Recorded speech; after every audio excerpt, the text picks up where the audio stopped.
আসসালামু আলাইকুম প্রিয় বন্ধুরা। তো আজকে যারা নতুন ড্রাইভিং শিখতেছেন, আমার ফার্স্ট ভিডিওতে অনেক মানুষ কমেন্ট করেছেন, সবাইকে ধন্যবাদ। আমি আজকে আপনাদের সাথে পরিচয় করে দেব সর্বপ্রথম আপনার গাড়ির চাবি। হ্যাঁ, গাড়ির চাবিটা কিন্তু খুবই গুরুত্বপূর্ণ। দেখতেছেন, এটা একটা চাবি, কিন্তু এই চাবির ভিতরে অনেক কারসাজি আছে। যেমন এই যে পয়েন্টটা দেখতেছেন, এই যে এই পয়েন্টটা কিন্তু এটা এটা একটা রিমোট। হ্যাঁ, এটা কিন্তু একটা রিমোট। এখানে চাপ দিলে গাড়িটা আপনার লক হবে, এখানে চাপ দিলে আনলক হবে। ঠিক আছে? আবার এই চাবি দিয়েই আপনার গাড়ি স্টার্ট হবে। আপনাকে এই গাড়ির চাবির সাথে আগে পরিচয় করে দিলাম, তারপরে এই চাবি দিয়ে কি কি কাজ হয় এবং এই চাবি দিয়ে কিভাবে স্টার্ট করতে হয় আমি আপনাদেরকে অবশ্যই শেখাবো।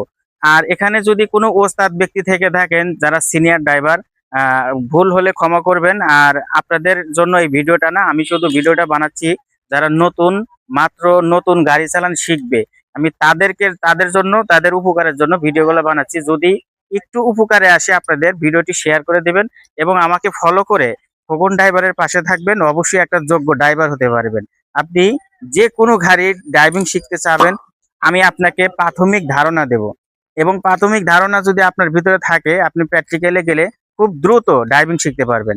তো দেখতেছেন, এই যে রিমোট, এই যে এখানে চাপ দিবেন, এই যে এখানে চাপ দিবেন, এই যে গাড়িটা লক হয়ে গেছে। হ্যাঁ, আবার এখানে চাপ দিবেন, এই যে গাড়িটা আনলক হয়ে গেছে। হ্যাঁ, এই আনলক হয়ে গেছে।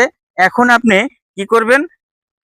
এই যে গাড়িতে বসবেন, হ্যাঁ গাড়িতে বসবেন, বসে আপনি প্রথমে স্টিয়ারিং এর এখানে হাত রাখবেন, বাম হাতটা এখানে রাখবেন।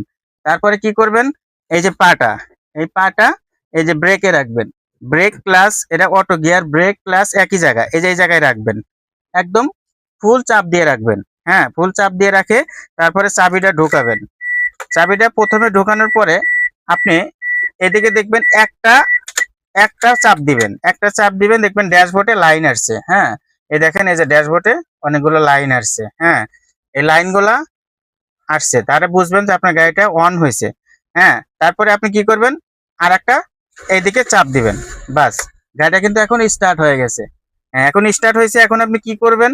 অবশ্যই আপনি যদি এটা জানার আগ্রহী থাকেন, কমেন্টে জানাবেন।